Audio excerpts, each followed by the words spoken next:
5 de marzo del 2013, día de la muerte de Hugo Chávez. Para la derecha venezolana es el momento propicio para acabar por fin con el chavismo. Y para esto, todos los medios son buenos. Febrero de 2014. El presidente Nicolás Maduro está en el poder desde hace menos de un año. Una primera ola de violencia en las calles es desatada por la oposición venezolana.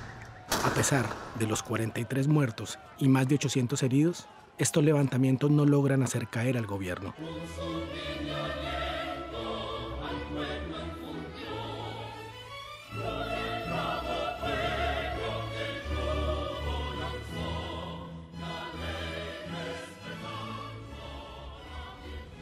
Marzo de 2015.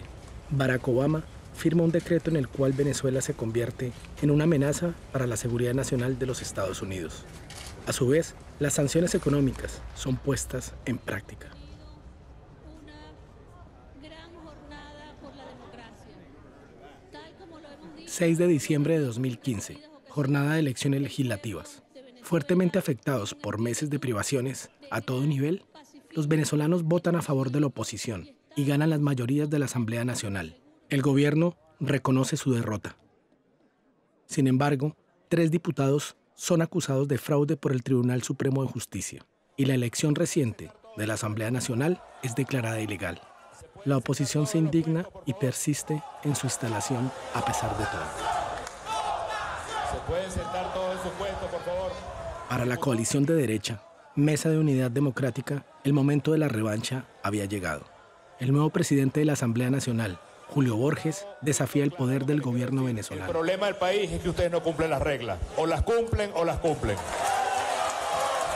Aquí estamos para cumplir las reglas.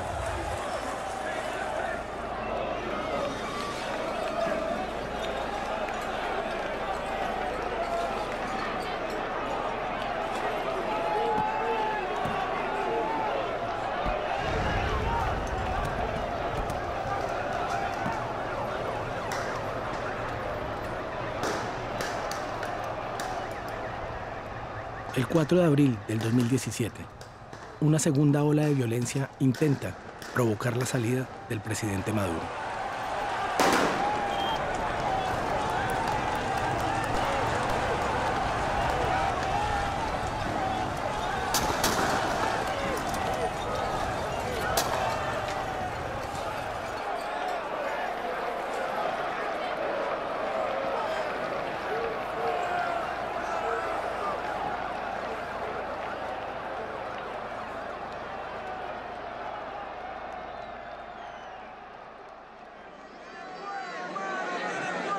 Y hoy, 1 de mayo, anuncio que en uso de mis atribuciones presidenciales como jefe de Estado,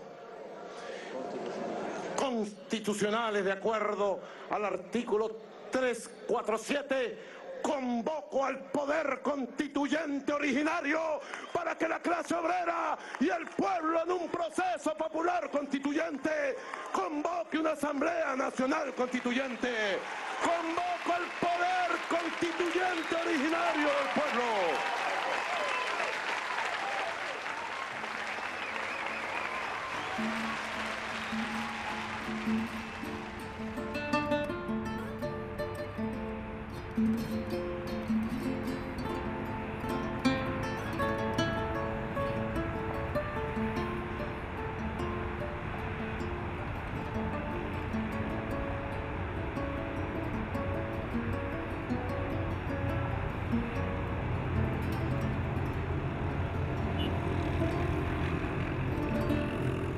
Lo primero sería caracterizar el conflicto que hay hoy en Venezuela.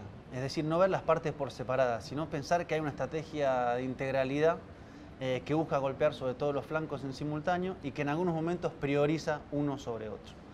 Es lo que se llama muchas veces una guerra de cuarta generación, que tiene como objetivo asfixiar a la población y no dejar ningún punto de escape. Es decir, que si no estamos en la confrontación de violencia callejera, estemos en la confrontación económica o en la mediática o en la diplomática, pero que siempre haya una presión generalizada sobre la población venezolana para obligarla a quebrar su acumulado que viene sosteniendo desde hace 18 años.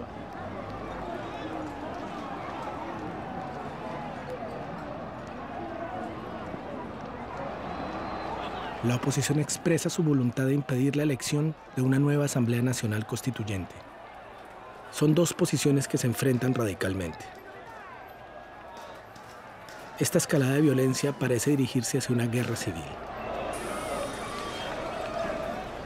En las pantallas de todo el mundo, un país tomado a sangre y fuego es la constante.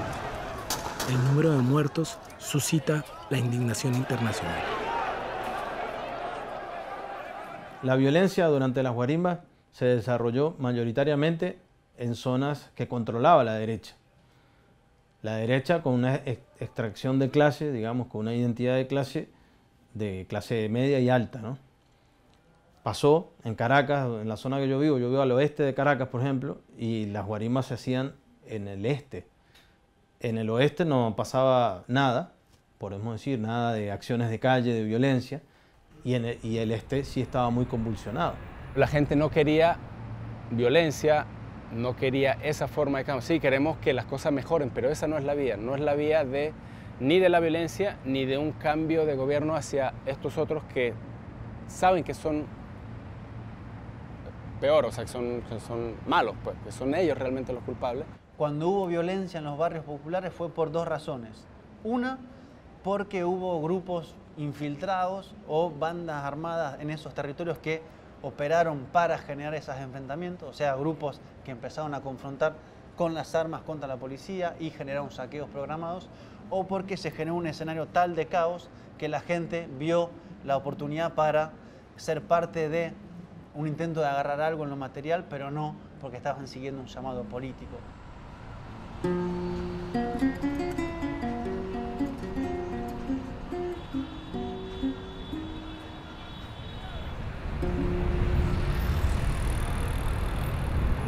Era como una guerra que incluso ni permitía que el mismo vecino saliera. Mira, habían vecinos que no les permitían ni siquiera que salieran de su residencia. Y eran grupitos, 5 o 6. Entonces nosotros no podemos tolerar incluso quemaron a un ciudadano por el simple hecho de que se parecía que era del partido de gobierno. Entonces yo creo que nosotros lo que tenemos que es buscar la solidaridad, debemos buscar de convenir y de poder conversar para que nosotros de una u otra forma podamos solucionar el problema que estamos viviendo. ¿Qué hago yo con arremeter contra ti o con un otro venezolano si somos del mismo país? ¿Qué es lo ideal? Entre los dos vamos a tender la mano, vamos a sacar a Venezuela adelante, que eso es lo que se quiere. Con guerra no ganamos nada, lo que hacemos es empeorar la situación.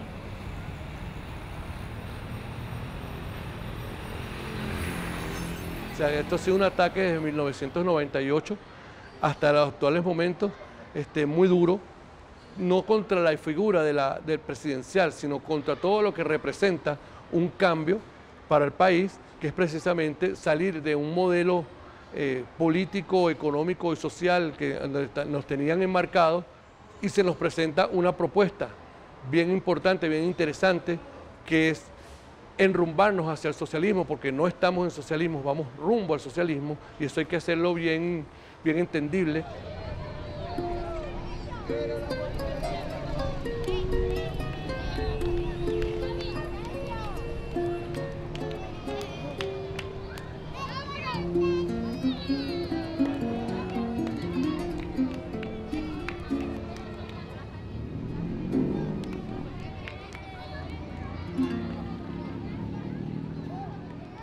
El 30 de julio de 2017, a pesar del boicot de las elecciones por la oposición, Delcy Rodríguez es elegida por unanimidad como la presidenta de la Asamblea Nacional Constituyente.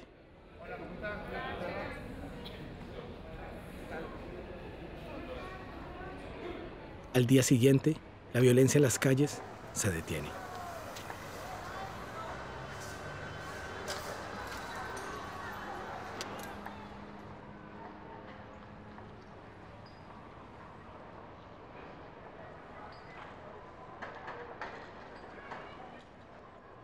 Debemos derrotar la intolerancia, debemos entender de una vez y para siempre que podemos entendernos, podemos convivir desde la diversidad, Somos distintos, pero podemos convivir. Ese es un mensaje que debe llevar y cobijar a Venezuela entera. Bueno, la Comisión debe promover la convivencia, debe promover la reconciliación nacional y debe consolidar la paz duradera. El 5 de agosto del 2017, la Asamblea Nacional Constituyente nombra a Tarek William Saab como Procurador General de la República. Las primeras medidas tomadas como procurador son combatir la corrupción.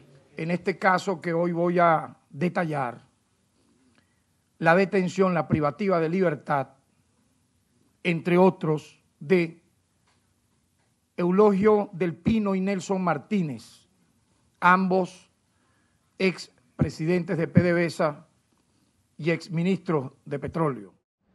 Si uno ve lo que va develando la investigación del fiscal general de la República, se da cuenta que la corrupción atacó la empresa petrolera, que es la que genera 95% de los ingresos en divisa del país, atacó los mecanismos de importación en un país que importa gran parte de lo que consume. Cuando hablo de importaciones, hablo de alimentos, hablo de maquinaria agrícola, hablo de casi todas las áreas de la economía venezolana y que también está presente en algunos territorios fronterizos. Mafias internas nuestras en alianza con los sectores de intereses económicos, de los grupos económicos, de la alta burguesía, que han hecho que se bloqueen esa propuesta de transformar el modelo económico. Y bueno, esa es la lucha ahora, pues. Esto de la corrupción creo que es un elemento central para entender la situación económica. Si no vemos hasta qué punto estas mafias afectaron la situación, no vamos a poder entender por qué en Venezuela hay muchos lugares donde no se consigue gasolina, por qué la producción petrolera ha bajado, por qué un montón de importaciones han resultado falsas o sobrefacturadas, por qué grandes empresarios pueden importar a $1 oficial y revender a $1 paralelo, es decir, generar una hiperganancia con un robo abierto a la nación. Y permite entender que hay una parte del problema, una parte de la guerra que está al interior de las filas del chavismo. El presidente lo ha dicho, el principal enemigo de la revolución es la corrupción. El gobierno venezolano asegura que el 2018 será el año del despegue económico y para lograr este objetivo está llevando a cabo y prometió la recuperación de la industria petrolera nacional, PDVSA, de la que depende más del 95% de los ingresos en divisas al país. La mayor sabiduría para poder conducir esta revolución profunda en PDVSA, esta transformación, este golpe de timón en revolución necesario para nuestra industria petrolera, para ponerla a servicio ahora sí del crecimiento, del desarrollo y de la vida económica del país de manera integral. Sin corrupción, sin corruptela, sin corruptos, sin bandidos, sin sanguijuelas y mafias. A estas alturas, en otros países, en otras condiciones, con otros pueblos despolitizados, a lo mejor hubiesen tenido otras consecuencias.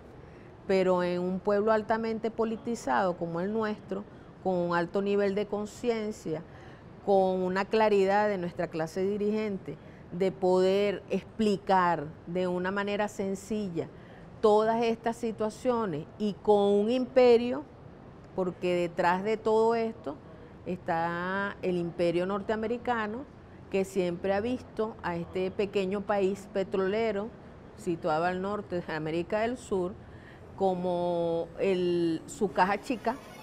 Ha querido retornar precisamente a que esos grupos oligarcas, a esos grupos tradicionales, esas familias, esos apellidos tradicionales, vuelvan al poder para que el petróleo deje de ser de los venezolanos y las venezolanas.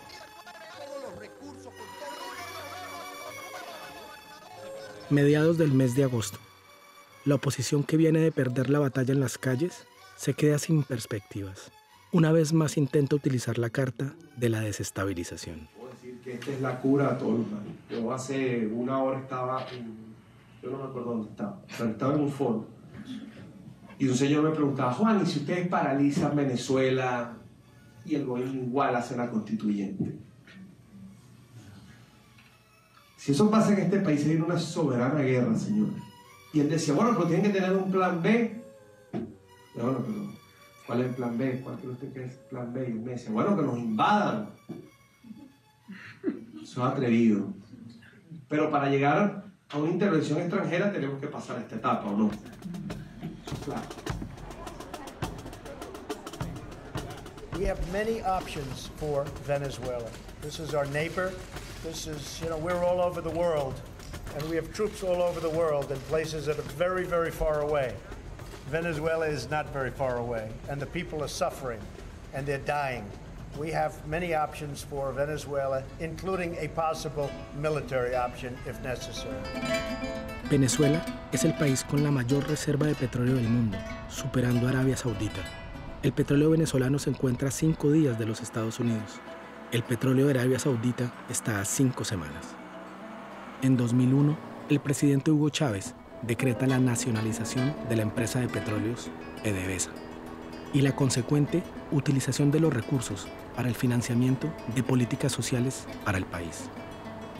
Las élites que dirigen el país y las petroleras norteamericanas no le perdonarán jamás al chavismo que les haya quitado lo que siempre consideraron propio.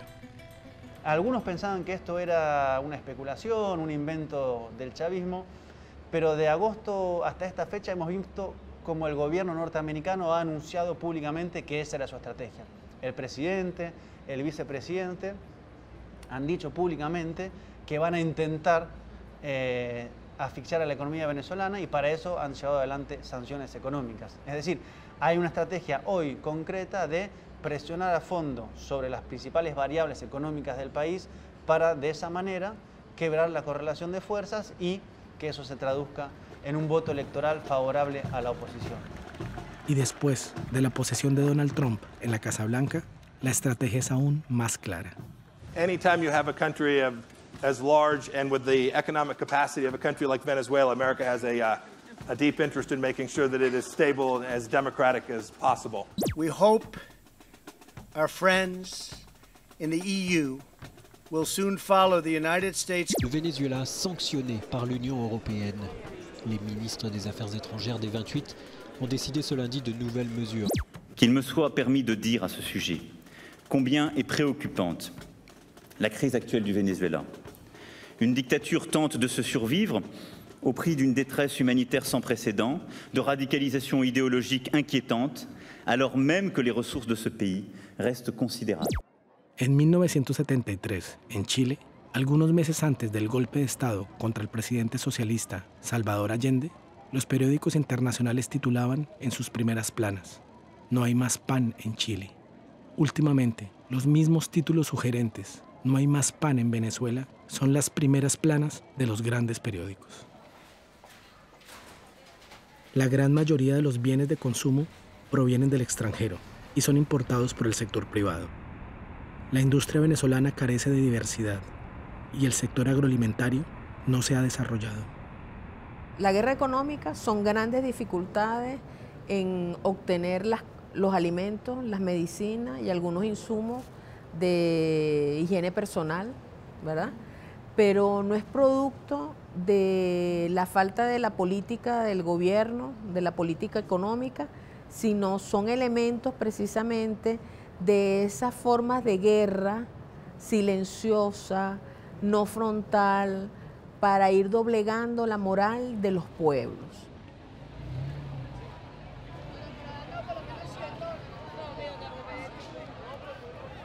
Eso aunado a que sigue estando la distribución en grupos oligárquicos históricamente reconocidos en Venezuela, que en algunos lugares, en algunos casos no producen, pero sí distribuyen insumos alimenticios.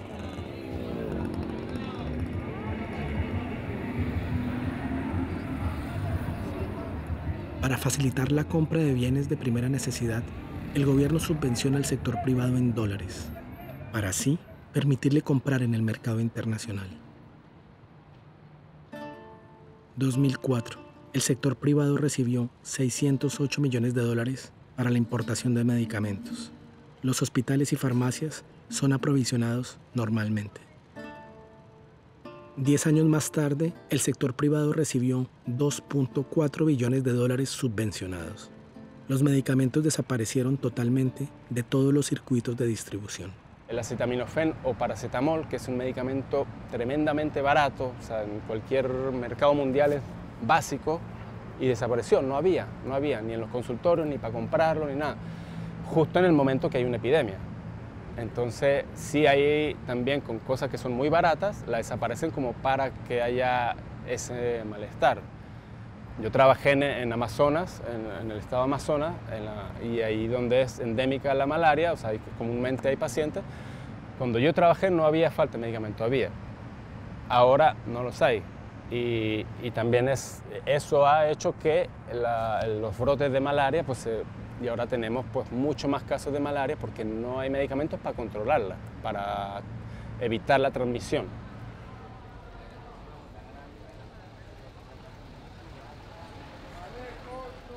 El Estado subsidia, no sé, el arroz, no sé, $1 o $2, pero el Estado lo vendía como un alimento subsidiado a mucho menos, no sé, a $0.50.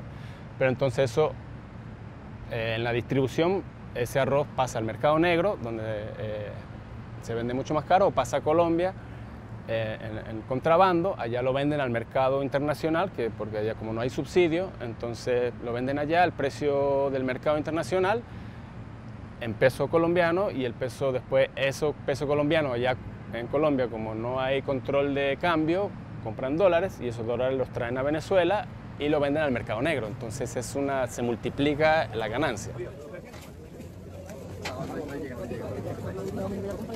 Estos delincuentes son mafias organizadas.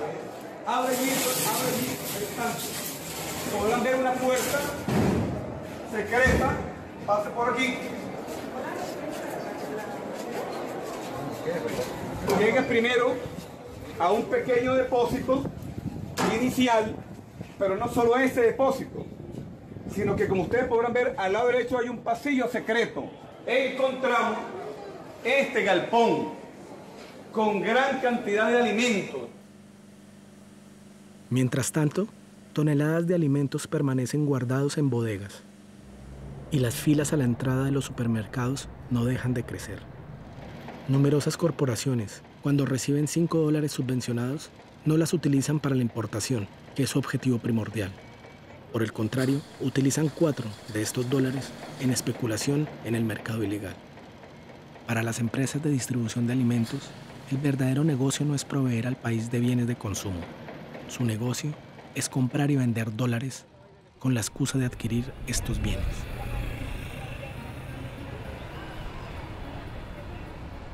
Al oeste de Caracas, donde vive la base social del chavismo, muchos productos de consumo básico desaparecieron. Frente a la crisis y a la guerra económica que estamos sufriendo, no hay otra alternativa. La alianza con la burguesía siempre va a ser táctica, siempre va a ser ocasional, digamos. Porque cuando quieran, por así decirlo, jodernos, no van a volver a joder. Ya lo han hecho. Los mismos en el 2002 son los que están intentando dar el golpe ahora. Entonces allí la clave es la de darle más poder al pueblo, que el pueblo se empodere, que el pueblo maneje espacios de distribución de alimentos, espacios de producción de alimentos, que ya lo hace, pero que eso sea política central del Estado. Somos las voces del pueblo. Hijos de Venezuela, directo desde los valles, haciendo la chamba en la calle sin dejar ningún detalle. Si te gusta bien y si no te gusta entonces dale, porque estos que están aquí no callarán, no callaremos. Esto es sin faranduleo, somos el combo de los feos, los que pintan, los que bailan, lo que hacemos el chambeo. Voy diciendo lo que veo y nadie a mí me callará. Solo quiero que sepa que esto sea hijo de verdad. Y yo que no ha callado y en la batalla está diciendo lo que se ve, diciendo lo que va mal, todo con el puño alzado, apoyando la cultura, aunque muchos toman el kick-off para hacer basura. No me importa tu locura, me importa lo que yo hago, aunque la envidia es muy fuerte, pero a eso no le paro, no confiar en nadie. Así fue que me enseñaron, seguiré haciendo mi hip-hop venezolano. Tú el hijo de Venezuela, el hijo te lo decimos así de claro, para que no cantes pop. Si te gusta esta cultura, apoya y no te calles, este es el tío de verdad. Hacemos aquí en los valles. El hijo de Venezuela, el hijo te lo decimos así de claro, para que no cantes pop. En Venezuela no hubo guarimbas en las zonas populares. Las manifestaciones violentas, organizadas por la oposición, salieron de los barrios ricos. Así que para poder ver la vitalidad de la revolución bolivariana, solo hace falta ir a los barrios populares. En Caracas, en los barrios fuertemente golpeados por la guerra económica, las clases populares están organizadas. Son los verdaderos actores de los avances políticos, sociales y culturales. Ellos compensan la falta de soluciones a las que el gobierno no puede responder.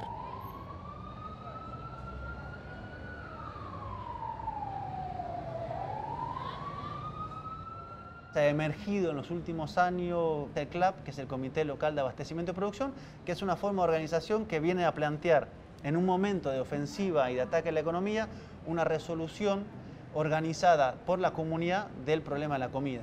Es decir, ante el desabastecimiento alimentario y el aumento de precios, se planteó un mecanismo de organización popular para que la resolución a la dificultad económica no sea la competencia y el sálvese quien pueda, sino la organización popular.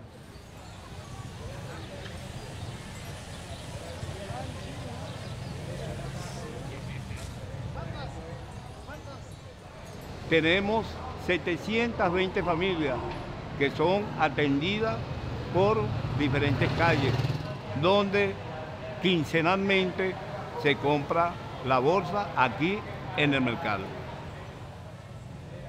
Con 15.000 bolívares no compramos solo un arroz en los supermercados y alimentos polar. No compramos ni una mayonesa, no compramos ni un arroz ni una pasta. Con 15 compramos el aceite, compramos leche, compramos todo eso, con 15 bolívares. Creemos en esto, y si creemos es porque cuando nosotros hacemos una asamblea con la comunidad, ahí participa, no nada más los chavistas, ni participa nada más la revolución, también participan esas personas que tienen ideas diferentes a las de nosotros, y nosotros también le damos la mano a eso que hay veces no creen en la revolución, nosotros le damos la mano para que también se vengan con nosotros. Y esas personas que compran las bolsas, también que son de derecha, nosotros los metemos en las listas para que también a su familia le llegue ese abastecimiento alimenticio. Vamos casa a casa, hay una vocera que son voceras de calle. Ellas hacen el trabajo y no es solo la bolsa de comida. Aquí nosotros beneficiamos, con lo que venga, beneficiamos a toda la familia de San Agustín. Yo digo que para nadie es un secreto lo que estamos viviendo. No es el primer país que ha vivido esta situación. Y nosotros somos revolucionarios de verdad y sabemos aguantar las cosas como están.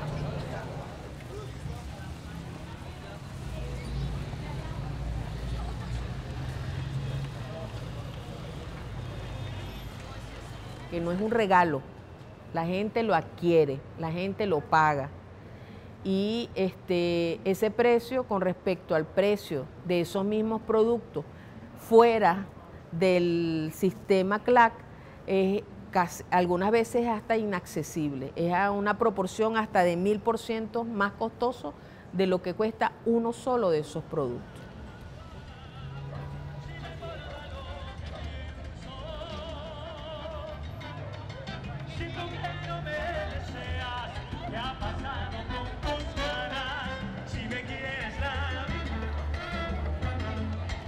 Definitivamente los amo, Caracas, los amo, los amo. Riga.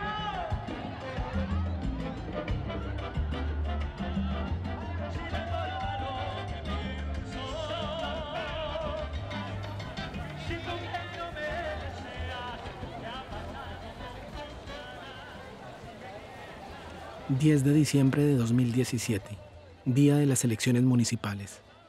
Esta es la elección número 24 en 20 años de chavismo. Venezuela tiene el récord mundial en número de contiendas electorales.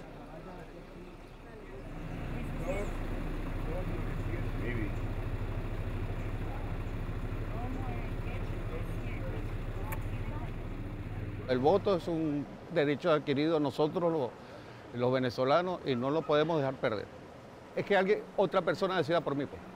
Y a mí no me gusta que nadie decida por mí, sino yo tengo mi forma mi decisión.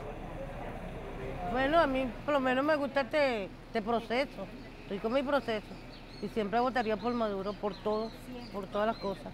Primero quiero que este país cambie, Quiero una economía mejor, no para mí sola, para mis nietos, para todo el mundo. Que este país cambie. ¿Quién mejor que Maduro?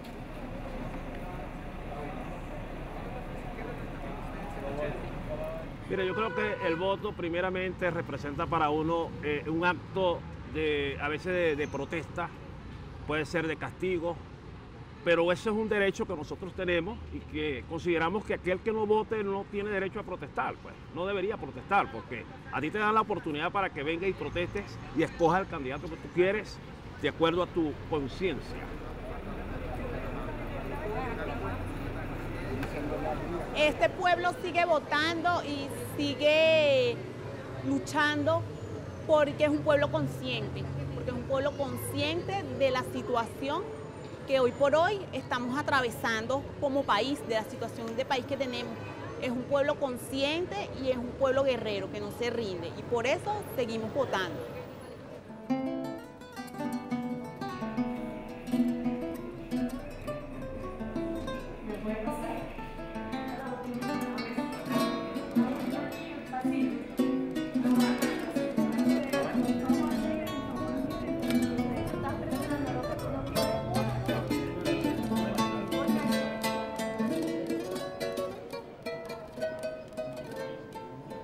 Una de las formas que establece el artículo 62 de la Constitución de la República Bolivariana de Venezuela es a través del ejercicio del voto, que afortunadamente en Venezuela es un derecho político, es universal, directo y secreto, y tenemos una institucionalidad que es el Consejo Nacional Electoral que se encarga de ello. En Venezuela, a los poderes ejecutivo, legislativo y judicial se agregan el poder ciudadano y el poder electoral. El Consejo Nacional Electoral es un poder independiente del gobierno y tiene a su cargo supervisar el desarrollo de los procesos electorales. Este poder electoral garantiza 100% que la teoría de la elección, del derecho a ser escogido, el derecho a tú postularte, esté garantizado. El órgano electoral que existía era un vehículo o instrumento para traicionar la voluntad de la escogencia ciudadana.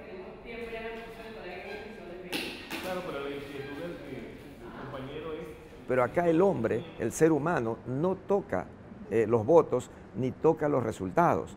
Es la propia máquina que al final del día hace una sumatoria en cada una de las urnas. Y luego el hombre lo que hace es comprobar que esa máquina funcionó bien. 9, 10, 11, 12, 13, 14. Para el presidente, que hoy en día todavía no ha contado con un resultado definitivo y que en todo caso ilustra lo que es el doble rasero que se maneja en cuanto a Venezuela y sus elecciones, dado que en el caso de Honduras poco o nada han dicho las autoridades y naciones sobre esta situación, sin duda alguna delicada. Presente el ciudadano Nicolás Maduro Moros, presidente constitucional de la República Bolivariana de Venezuela. Yo estoy sometido a todo lo que decida la Asamblea Nacional Constituyente. Subordiné mi poder como presidente de la República, jefe de Estado, jefe de gobierno, a los poderes plenipotenciarios de la Asamblea Nacional Constituyente. Venezuela, la historia del 2017 habría que verla por siempre entre antes y después de la Asamblea Nacional Constituyente. No puedo entender que un grupo de dirigentes políticos de la derecha se haya retirado del proceso electoral y democrático para alcaldes y alcaldesas. No se puede entender. Y hoy viendo al pueblo votando, menos lo entiendo. Si se retiran de las elecciones, ¿para dónde van? ¿Cuál es la alternativa? ¿Qué alternativa le dan ustedes al pueblo venezolano? ¿Las armas? ¿La guerra? ¿La guarimba? No. La única alternativa es el debate de ideas, es la participación política. Y en democracia la única alternativa es votar. El chavismo gana las elecciones municipales por una larga diferencia. Para las elecciones presidenciales, una parte de la derecha decide no presentarse. Para la oposición, 2 derrotas consecutivas serían una pérdida política inconcebible. considerar que el resultado de las elecciones están manchadas por el fraude se convierte en la única estrategia posible para evitar aceptar la derrota.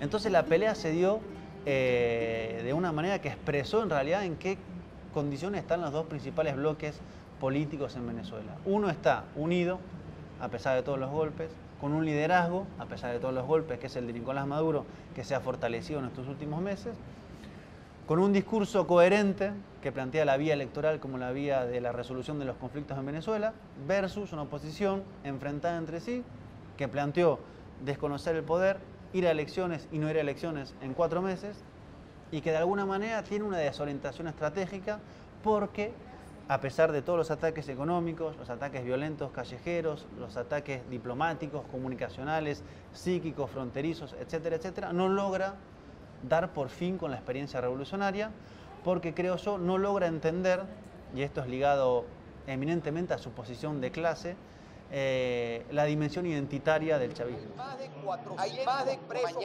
A pesar de sus fracasos políticos, la oposición venezolana sigue siendo ganadora en términos de control económico y el control de los medios de comunicación. Es a través de su monopolio mediático que se hace escuchar internacionalmente. Todo eso contempla el principio de injerencia humanitaria, que va coetáneamente con el principio de intervención humanitaria. Y se habla en esa legislación vigente que el principio de autodeterminación de los pueblos cede su preeminencia al principio de injerencia humanitaria cuando los gobiernos no garantizan la vida o cuando los gobernantes son señalados como responsables de crímenes de lesa humanidad, de crímenes de guerra. Vivimos una dictadura mediática, no es una exageración, es la realidad. Ellos cuentan la realidad que quieren. La nuestra es una verdad, es una, puede haber otra, es una verdad colectiva, una verdad hecha con la gente. La de la CNN es una verdad hecha con unos pocos, con los que mandan, con los dueños, los que se creen dueños de este mundo. Venezuela sigue siendo ejemplo para el mundo. A pesar de que la CNN no lo diga, que Euronews no lo diga, a pesar de que mientan, también ese es un cambio de conciencia que reclamamos y que invitamos a otros pueblos de otras latitudes, de Europa, de otros sitios, a asumir esa conciencia. En Venezuela hay 111 canales de televisión, 61 son de propiedad privada, 37 son comunitarios y solo 13 son públicos. La misma proporción en la radio y en los periódicos. Y todo indica, y así por ejemplo se recoge en las conversaciones callejeras, que van a empeorar. ¿Por qué? Porque nuevamente estamos frente a un escenario electoral, nuevamente la derecha salió derrotada y esto se va a traducir en un intento de profundizar los golpes sobre la economía para condicionar el voto. O sea, así como tenemos pronósticos favorables en lo político, no podemos decir lo mismo para la economía. A mí una de las cosas que más me inspira es eso, ver gente que está pasando grandes necesidades, pero está claro, sabe que el enemigo es otro, no es el gobierno, no es, o sea, que la culpa o la responsabilidad no está directamente en el gobierno. Y a pesar de que también sabe que hay corrupción, que hay muchos malos manejos, pero sabe que en el fondo el grueso de la responsabilidad está en la contrarrevolución, digamos, en los que quieren acabar con la revolución bolivariana.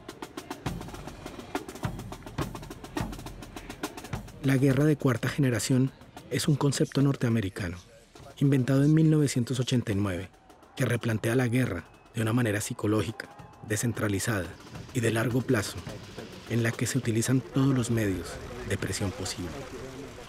Sin la intervención militar en el terreno y utilizando la población, este tipo de guerra implica el uso de técnicas de insurrección y guerrilla.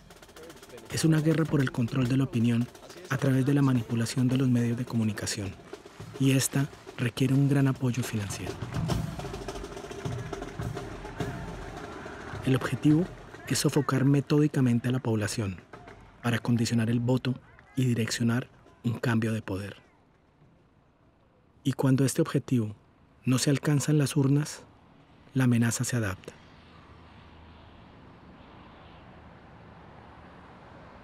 La guerra de hoy en Venezuela hace parte de una guerra más amplia.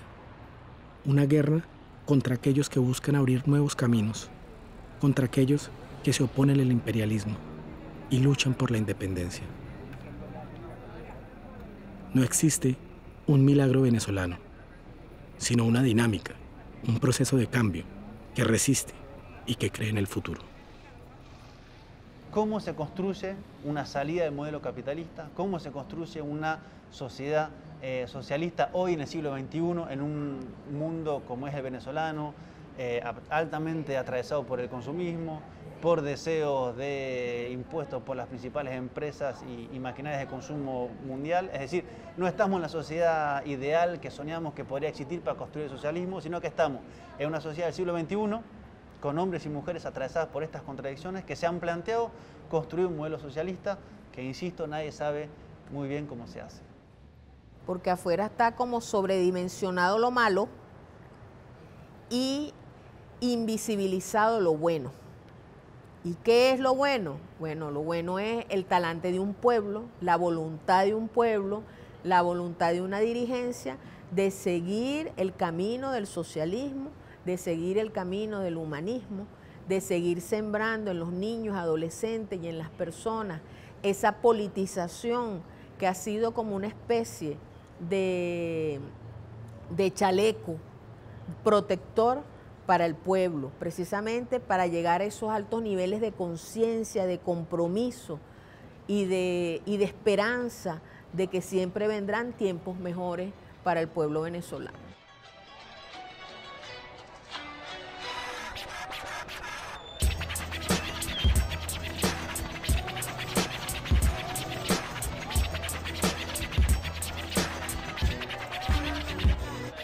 Asumiendo la batalla, la lucha y la comprensión, caminamos en senderos hechos en revolución, abordando comunidades, tratando de rescatar. Acechamos a ese pelado que piensa solo en matar. No llevamos 2 meses, llevamos casi 3 años haciendo rap con buen contenido y revolucionario. No somos las voces de los que no quieren ser mandados. Alza el puño si de esto estás cansado. Hoy el grito se mantiene mientras que el tiempo trasciende. La discusión de ideas de una juventud rebelde sin ser más amorteable, pero con la convicción de seguir en esta lucha, nacidos en revolución. Se discuten propuestas mientras que ideas emanan. El presente nos obliga a pensar en el mañana, donde no existirán estructuras ni corrupción, porque no habrá ni obreros ni patrón. Somos revolucionarios desde que nacimos, hasta nuestros parientes fueron asesinados por aquellos que los querían mandar, pero ellos se alzaron y empezaron a luchar igual a nosotros, como le estamos haciendo ahorita, ayudando a mi pueblo que es el que necesita. Y aquí estamos desde el 2010 en causa de resistencia, en causa de resistencia. Asumimos la chamba y en ella nos mantenemos, produciendo ideas en base a lo que desconocemos. Entendemos que lo impuesto solo trae violencia, por eso nos mantenemos en resistencia. Asumimos la chamba y en ella nos mantenemos, produciendo ideas en base a lo que desconocemos. Entendemos que lo impuesto solo trae violencia, por eso nos mantenemos en resistencia. Hay que pensar en ayudar a nuestra gente y pienso que no es difícil si la lucha es persistente. La chamba se asumió y nos mantenemos de pie. Juventud revolucionaria, habla claro que es lo que somos, que el fruto de la rabia, la rebeldía y el dolor. El futuro de esta patria depende de nuestra acción, caminando en colectivo, apostando a la unión y para que se consolide la revolución.